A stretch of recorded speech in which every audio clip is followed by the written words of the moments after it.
लड़की के भाई को तो बुलाओ। भाई तो दिख ही नहीं रहे। घर वाले का मुंह तो देखो कितना उतरा हुआ है। अभी डोली कौन उठाएगा?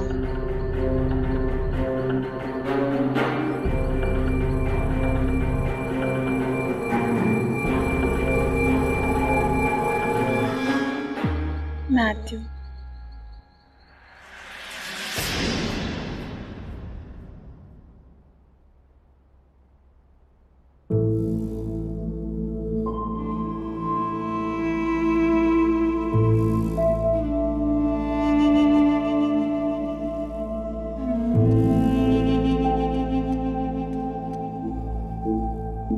अरे दांत छोड़ के क्यों आ गई? दो भाई नहीं यहाँ तो क्या हुआ? तीसरा तो है। तुम्हारी शादी में मैं कोई कमी नहीं रहने दूंगा। अब चल बाहर चल। आप जाओ भैया, मैं आती हूँ। ठीक है। मुहूर्त का समय हो गया है, लड़का लड़की को जल्दी से तैयार करा के बुलवाइए। अंजू जा चंदा को बुला ले, मुहूर्त का समय हो रहा है। हाँ जा। नमस्ते जी। बलराम जी, ये लादी और साबू कहाँ हैं? ये सगी बहन की सगाई में भला कौन भाई नहीं रहते? समधी जी, लोग पूछते हैं हमसे, हम भला क्या जवाब देंगे? हाँ हाँ पूछेंगे तो बोल देना नहीं आ पाए सगाई में। हर बाप की किस्मत में ऐसे बेटे तो होते नहीं जो अपने बाप का कहना माने। वैसे मेरा भतीजा कुलभूषण है ना, ये मेरे बेटे जैसा है बिल्कुल। तो वही तो हम आपसे पूछ रहे हैं। अब तो हम समधी बनने जा रहे हैं, हमारा हक बनता है ना। पता नहीं कहाँ रह गए, जब तक लेकर नहीं जाऊंगी सब परेशान करते रहेंगे। साबू और लाड़ी भैया की वजह से और कितनी बेइज्जती झेलेंगे ताई और ताऊ। चंदा, चंदा चलना। चंदा, चंद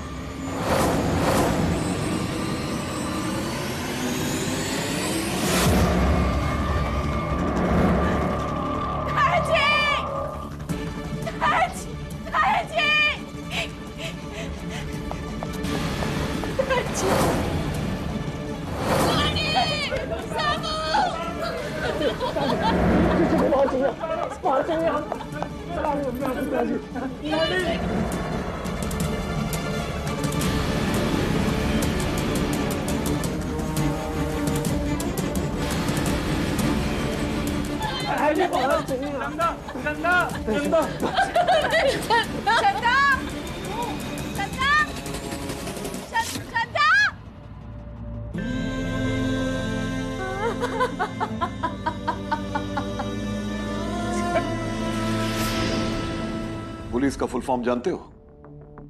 public officer for legal investigation and criminal emergencies. कितनी बार कहा तुमसे कि अपने गुस्से पर काबू रखा करो, लेकिन तुम नहीं मानोगे। हाँ? मलिक ढाबावाशी, अगले बुधवार को जाके पकड़ लेना उसको। क्या हुआ? सर, आप अपने बच्चों की तरह हमेशा अपने शागिर्दों को हाथ पकड़ के गाइड करते रहेंगे? पुलिस फोर्स परिवार है मेरा, और परिवार में कोई कभी किसी का हाथ नहीं छोड़ता।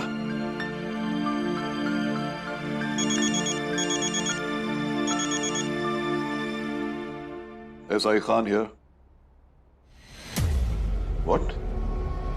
बहन की सगाई के दिन दो भाइयों की लाश लटकी हुई पाई गई और बहन गायब है। हमारे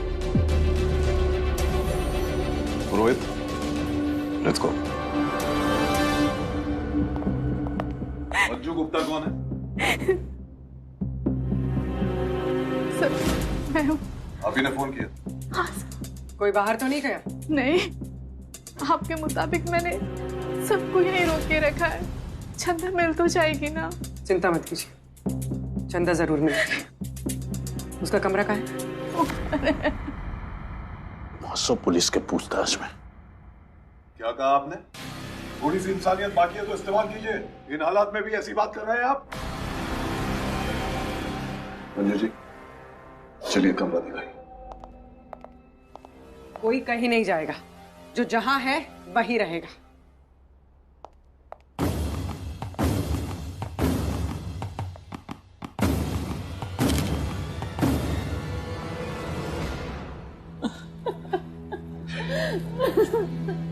कुछ नहीं हुआ उनको, अभी उठ जाएंगे बस।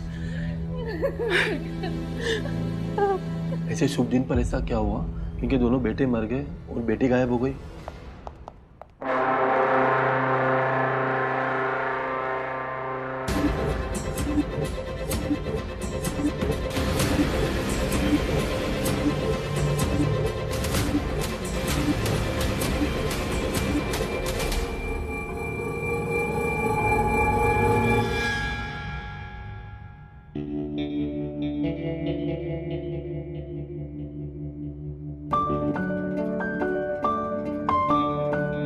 पहले इन दोनों को मारा गया है, उसके बाद यहाँ लाके लटकाया गया है। सर इन्हें देखकर तो लगता है कि इन्हें मरे हुए लगभग 2 दिन हो गए हैं। You're right. 2 दिन? ये कैसे हो सकता है? ये तो घर पे ही नहीं थे।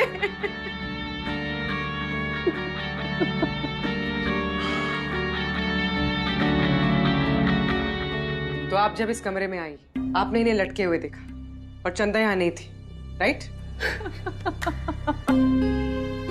अंजू जी, प्लीज जरा बाहर इंतजार कीजिए, बाहर ले जाइए इनको। जी सर।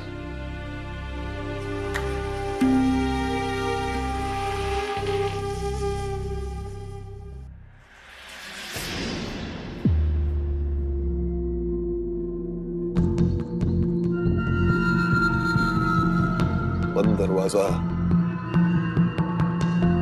एक खुली हुई मगर 40 फीट ऊंची खिड़की, इतने मेहमान, इन सब के बीच से 2 लाशें घर में लाई जाती हैं और चंदा गायब हो जाती है। पुरोहित, क्या लगता है तुमको, चंदा भाग गई कि मार दी गई? सर इतने लोगों की आंखों में धूल झोंकना तो नामुमकिन है। अगर चंदा इस खिड़की से कूदी होती तो उसके हाथ पैर का तो पाउडर बन गया होता। और ऊपर छत पर लाइट वाले और हलवाई भी हैं, कोई ना कोई तो उसे जरूर देखता। राइट, जिस दिन किसी की जिंदगी शुरू होने वाली थी उससे पहले ही खत्म हो गई। क्या सर? कुछ नहीं। पुरोहित, अगर सवाल इस कमरे में शुरू हुआ है तो उसका जवाब भी यहीं मिलेगा। फोरेंसिक टीम को बुला लो। सर।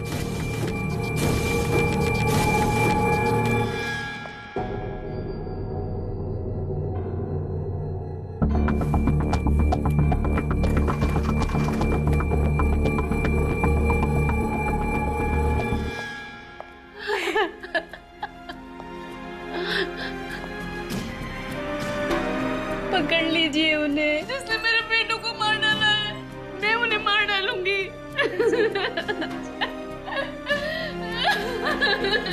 ठीक है, वो दोनों अभी उठ जाएंगे। मेरे बेटे हैं वो। अच्छा, एक बात बताइए, चंदा की सगाई से पहले ऐसा क्या हुआ था जो ललित और सम्राट घर छोड़कर चले गए? क्या बोल रहे हैं बाबूजी आप? चंदा को 10 करोड़ रुपए की फिक्स डिपॉजिट दे रहे हैं आप, तो ये जमीन देने की क्या जरूरत है? और ये बंगला मां के नाम पर क्यों? हमारे खानदान में औरतों का हिस्सा आज तक किसी पीढ़ी में नहीं मिला। हमारी बुआ को कुछ नहीं मिला है और हमारी दादी के नाम पर कोई भी प्रॉपर्टी नहीं थी। और चंदा, तू अपने बॉयफ्रेंड नरेश के साथ मिलकर जायदाद से हिस्से निकालने चल रही है। और माँ, आप इस उम्र में घर का लालच? भैया आप ये क्या बोल रहे हैं? मैं 50 एकड़ और इन सब के बीच में नरेश कहाँ से आ गया? Guys please, for God sake, शांत हो जाओ तुम लोग यार। ताजी, देखिए ऐसे में चंदा का रिश्ता लाडी और साबू के साथ हमेशा के लिए खराब हो जाएगा। और ताई जी को भी कौन सा घर अपने नाम चाहिए? प्लीज मान जाइए, छोड़ दीजिए जिद। मैं आपसे पहले कह रही थी कि लाडी और साबू से एक बार बात कर लीजिए। बस बहुत हो गया, मैं यहाँ अपनी बेइज्जती कराने नहीं आया हूँ। जा रहा हूँ मैं यहाँ से। अरे साबू, और आप लोग कैसी बातें कर रहे हो? इतनी सारी प्रॉपर्टी में से अगर कुछ हिस्सा चंदा को दे दिया तो कौन सी बड़ी बात हो गई? आखिर ये भी तो हमारी इस घर की बेटी है ना। अंजू, मुंह बोली बहन हो, सगी बनने की कोशिश मत करो, समझी तुम? खबरदार जो अंजू का नाम लिया तो। मैंने तुम्हें 3 साल पहले पूना वाली फैक्ट्री दी थी, क्या किया तुमने? 2 साल में सब कुछ बर्बाद कर दिया। पर तुम दोनों निकम्मे हो, निकम्मे।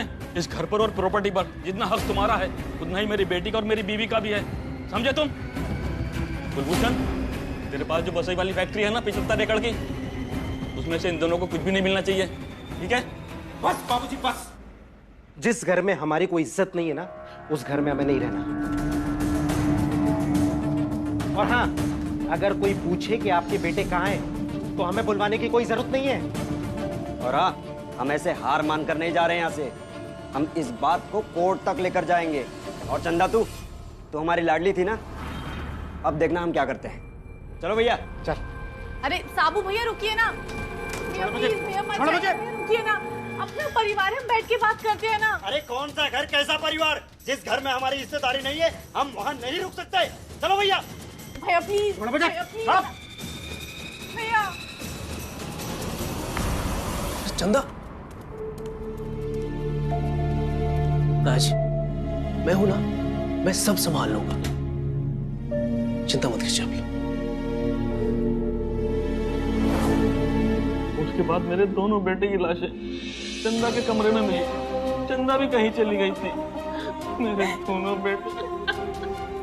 दोनों बेटे मुझे छोड़कर चले गए, मर गए मेरे दोनों। चंदा भी पता नहीं। चंदा भाइयों को घर के अंदर आते हुए किसी ने नहीं देखा था, और जैसे कि मैं आपको पहले भी बता चुकी हूँ, चंदा को सबने अपने कमरे में जाते हुए देखा था। कहाँ है मेरी बेटी? उसे लेकर आओ, मुझे चंदा चाहिए। अच्छा, ताजी को अंदर लेके जाओ।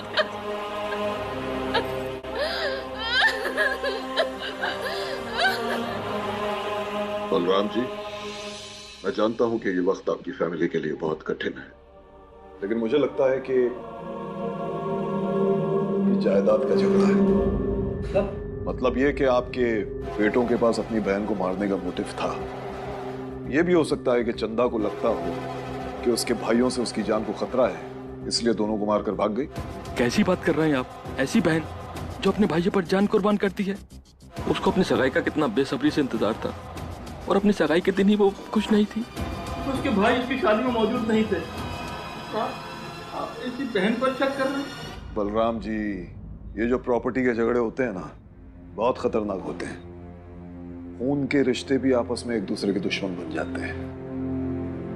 इस वक्त आप सब शक के दायरे में हैं। आप भी, आपके बेटों ने आपको कोर्ट में खींचने की धमकी दी थी ना, हो सकता है कि आपने ही उनको। इंस्पेक्टर साहब, कैसी बातें कर रहे हैं आप? थोड़ा तो तरस खाइए प्लीज। इनकी हालत तो देखिए।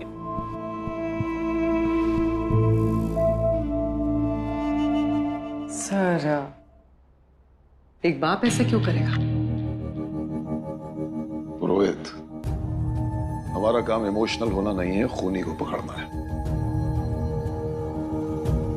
चंदा का यहां से गायब होना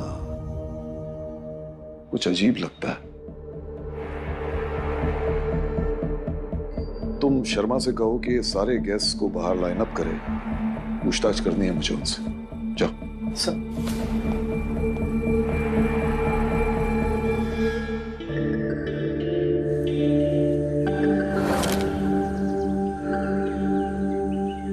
शॉर्ट में समझाता हूं। नीचे इतने मेहमान, गार्ड्स, खिड़की की ऊंचाई लगभग 40 फीट, छत पर हलवाई और लाइट वाले भी थे।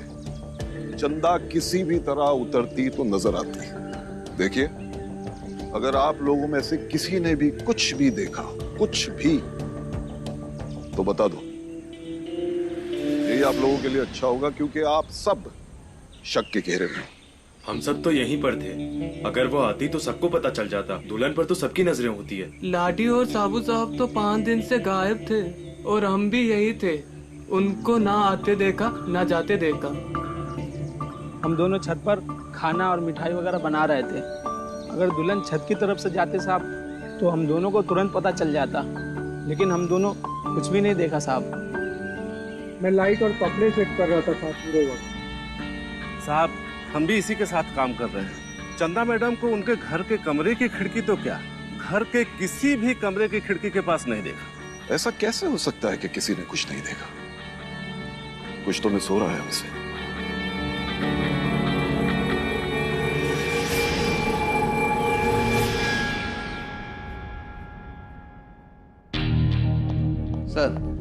चंदा का अकाउंट चेक किया, ट्रांजैक्शन में कुछ भी नहीं मिला।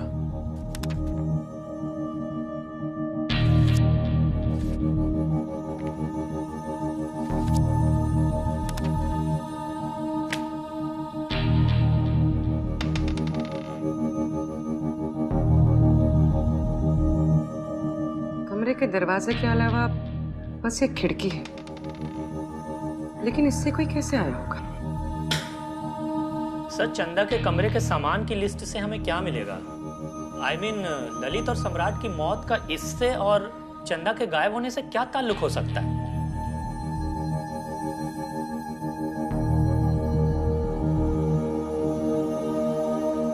जोशी,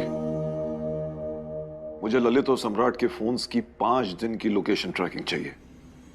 कब, कहां, किसको कॉल गया, सारी रिपोर्ट्स पहुंचाओ जल्दी।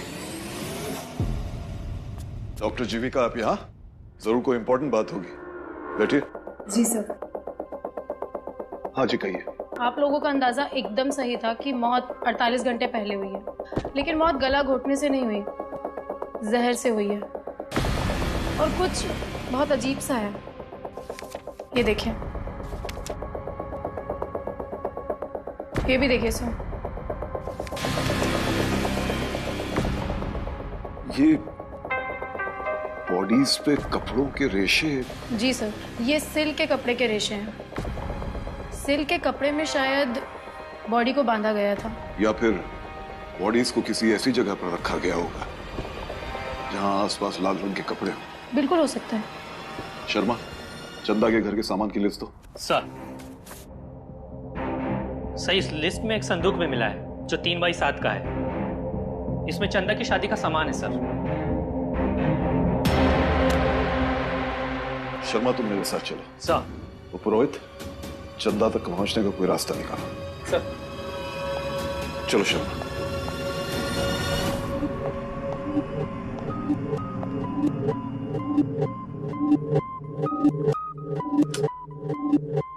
कुछ तो है जो हमारी आंखों से मिस हो रहा है।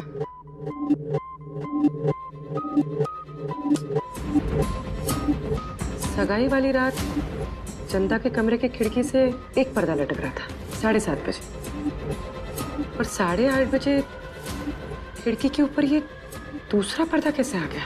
कोई सेलिब्रेशन के बीच में डेकोरेशन क्यों बदलेगा, वो भी एक ही जगह? ये क्या चक्कर है?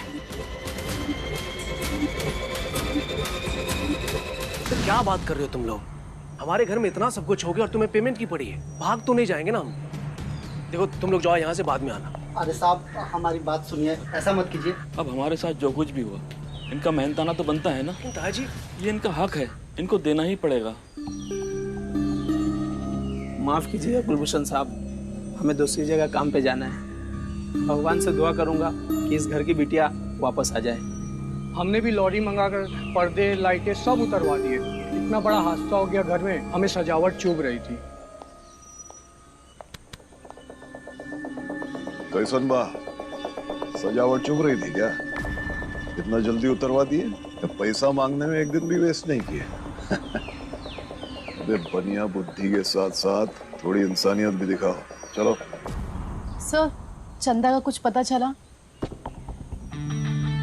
अभी तक तो नहीं, लेकिन बहुत जल्द ललित और सम्राट की मौत से झूठ का पर्दा हट जाएगा।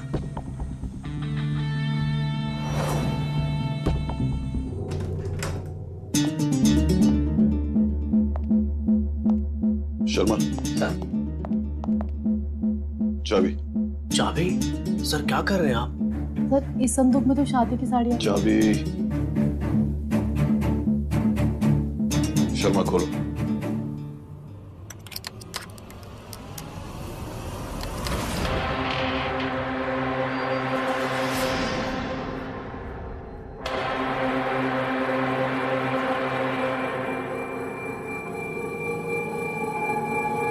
ये तो नई साड़ी है ना, इसका ये हाल कैसे हुआ? और ये बाल किसका है? ये बाल? कोई बात नहीं, डीएनए टेस्ट में तो पता चल ही जाएगा। शाबू और लाडी भैया? मतलब मेरे दोनों बेटों की लाशें संदूक में थी मेरे ही घर में। संभालिए अपने आप, संभालिए अपने आप को। इसका मतलब है दोनों लाशें यहाँ इस संदूक में लाई गई और फिर लटका दी गई। लेकिन ये संदूक यहाँ कैसे? नरेश के घर से 2 दिन पहले आया था और उसने शादी से पहले खोलने के लिए मना भी किया था। नरेश यानी चंदा का शौहर? ओ आई सी। मतलब है कि नरेश ने ललित और सम्राट की डेड बॉडीज को यहाँ पहुंचाया।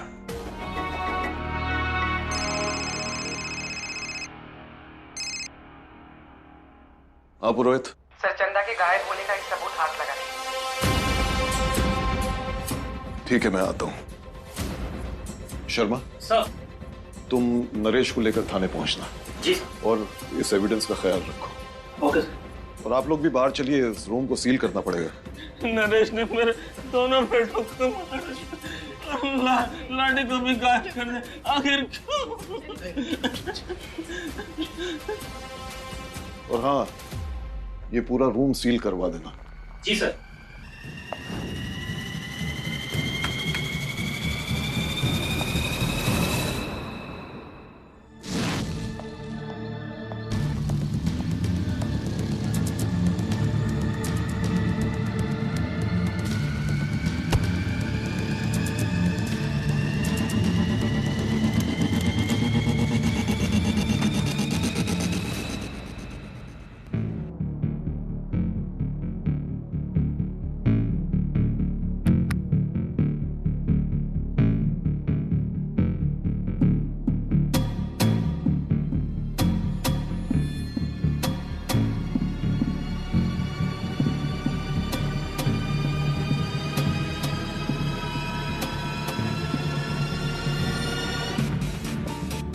उन्हें पता था कि हम आने वाले हैं, तभी ये सारे फोन तोड़कर छोड़ के चले गए।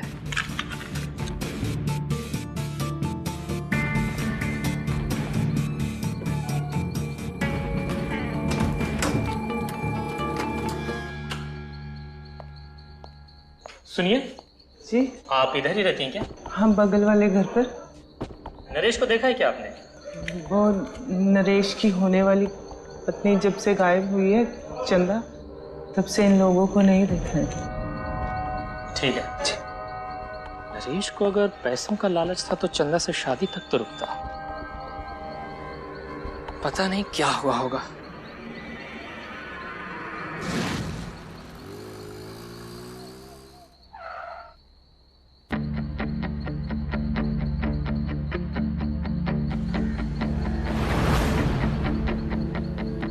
पुरोहित, तुम्हें पक्का पता है कि हलवाई और डेकोरेटर्स का अड्डा एक ही है? सर, मुझे भी थोड़ा अजीब लगा, लेकिन मुझे लगता है कि हलवाई और ये डेकोरेटर वाले दोनों मिले हुए हैं। और आपने भी तो कहा था कि दोनों पेमेंट लेने साथ में ही आए थे।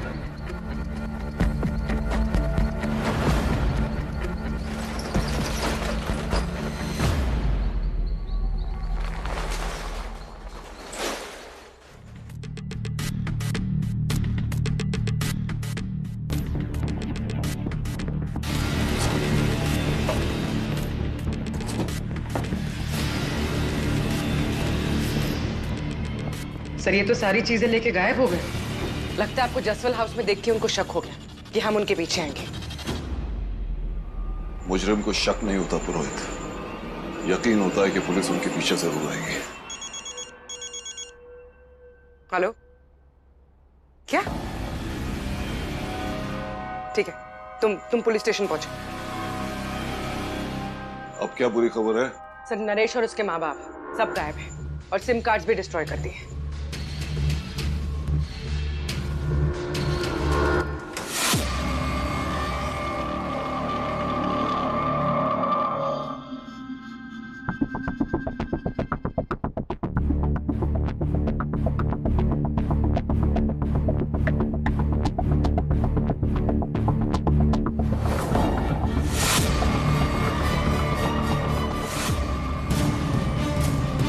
कहीं ये चंदा तो नहीं?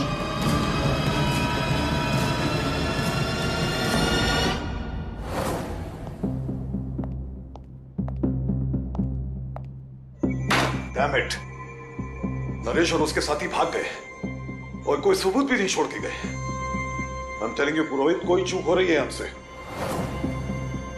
सर आप ही ने सिखाया है कि अगर केस की कड़ी खुल जाए तो केस सॉल्व करना थोड़ा ही सही पर आसान जरूर हो जाता है। अब तो हमें यह भी पता चल गया है कि हलवाई, डेकोरेटर वाला और नरेश साथ में मिले हुए हैं। लेकिन पैसों का तो कोई ट्रांजैक्शन ही नहीं हुआ, तो फिर क्या वजह हो सकती है? नरेश ने बलराम जसवाल के वंश को क्यों खत्म किया? क्यों? सर एक इंफॉर्मेशन है, ललित और सम्राट की फोन लोकेशन मिली है सर। वो लोग मुंबई में थे लेकिन अलग अलग होटल्स में। उनकी लास्ट लोकेशन ये है सर। संतरी बार खड़गांव। सर आप इस जगह के बारे में जानते हैं? हाँ, बहुत साल पहले मेरा एक इन्फॉर्मर वहां बैठा करता था। लेकिन अगर संतरी बार उन दोनों की लास्ट लोकेशन है, इसका मतलब है जहर उन्हें वहीं दिया गया होगा। सर अगर उन दोनों को जहर यहाँ पर दिया है तो हो सकता है बार का मालिक भी नरेश से मिला हुआ हो। नहीं नहीं नहीं, उसको अपना धंधा बंद करने का डर होगा। मिला हुआ तो नहीं होगा लेकिन उसे जानता जरूर होगा। शर्मा सर, संतरी बार फोन लगा। जुगरू तो बुलाया मैं यहाँ। पैसे मिल रहे हैं तुझे तो ज्यादा शाना मत बन, फिर तुझे तेल में डाल के फ्राई कर देंगे हम। क्या जुगरू?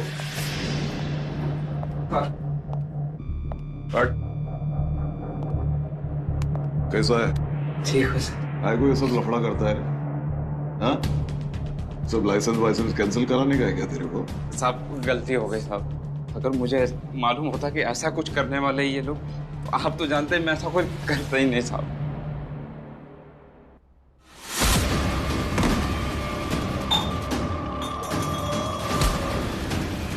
क्या चले? तो सगाई वाली रात ललित और सम्राट कमरे में लटके हुए मिले और ऐसे भाग गई चंदा।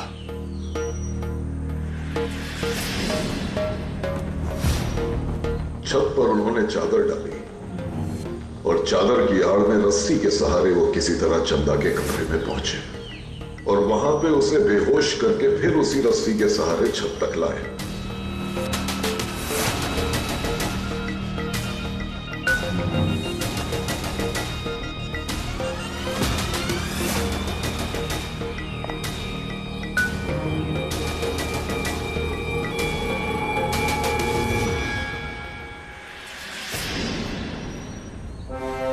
के पर्दे को गिराया और मेरी बेटी के कमरे में जाकर उसे किडनैप किया और मेरे दोनों बेटों को लटका दिया।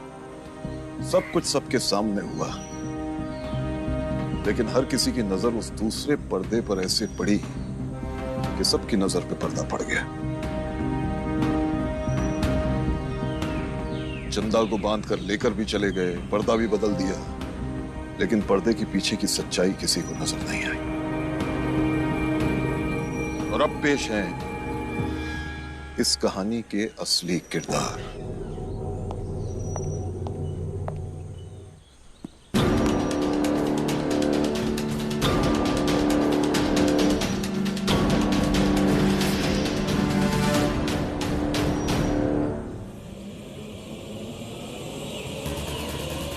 लेकिन ये कहानी लिखी किसी और ने है।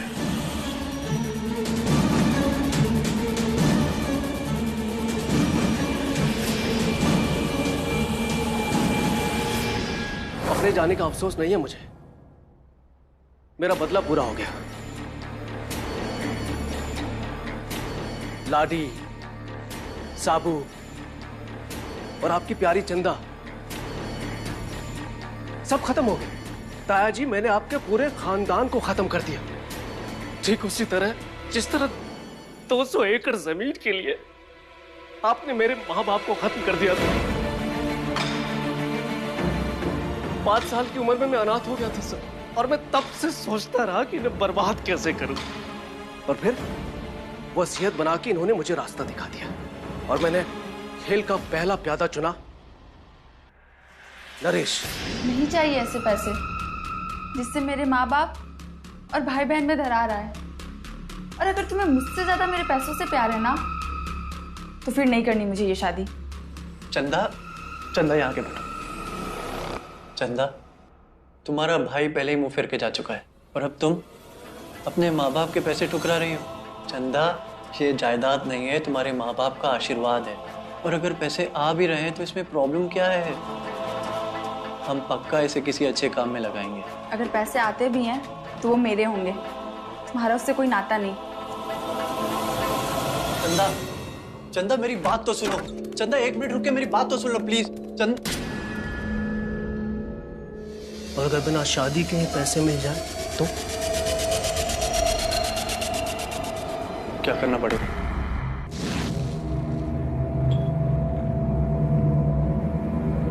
ये चंदा और आंटी को जायदाद देने की क्या जरूरत है? मुझे भी कुछ नहीं चाहिए। तुम भी ये बात समझते हो, लेकिन बाबूजी उनको तो कुछ भी समझ में नहीं आता। अरे कोई करता है ऐसा अपने बच्चों के साथ? हम बच्चे हैं उनके, कोई दुश्मन थोड़े हैं। नालायक समझते हैं हमें। लोग चिंता मत करो, मैं हूं आप लोगों के साथ।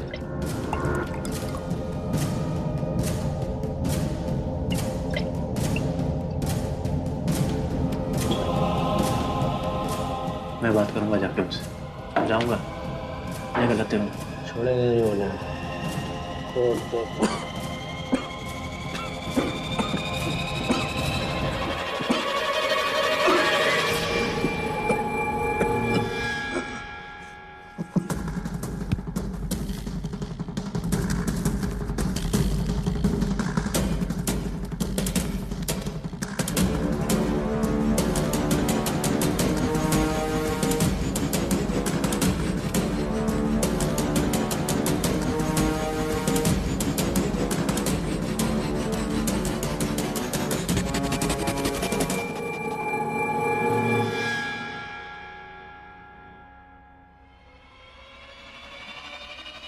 शादी के सामान के साथ ये ट्रंक भी चंदा के घर पे पहुंचा दो।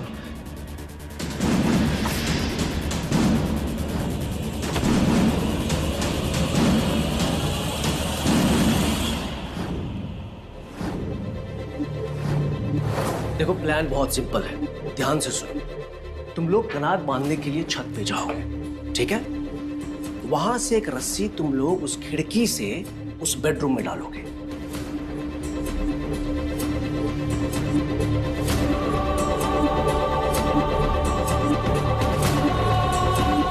बिल्कुल चिंता मत कीजिए, गाड़ी से उठूंगा, रस्सी पकड़ के फिर ऐसे उतर जाऊंगा। हाँ, और तुम लोग डरना मत, क्योंकि मैं हूं बाहर संभालने के लिए।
चंदा को तो मुझे मारना ही था, तो उसे जला के मार दिया। मैं चाहता था कि ये लोग जिंदगी भर ये सोचते रहे, तड़पते रहे कि इनके बच्चों के साथ हुआ क्या है, इनकी बच्ची गई कहां। सच का पता चलते इंसान को सब्र आ जाता है, और मैं चाहता था कि ये लोग जिंदगी भर चैन की सांस नहीं ले सके। ताई जी, अब उस 200 एकड़ जमीन में उड़ाइए राख अपने बच्चों की, जैसे मैं अपने माँ बाप की उड़ाते आ रहा हूं।